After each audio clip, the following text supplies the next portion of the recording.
Бәріңе сәлем. Бүгін тағы бізде распаковка. Күнделікті полторашка кола.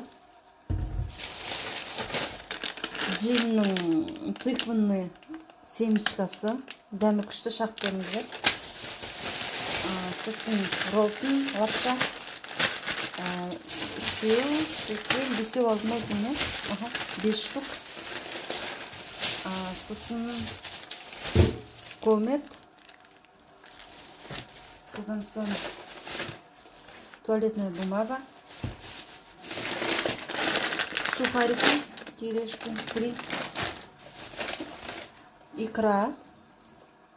Дәмі күшті. Сметана 20%. Семечки джиннан 2 түрінен алдым.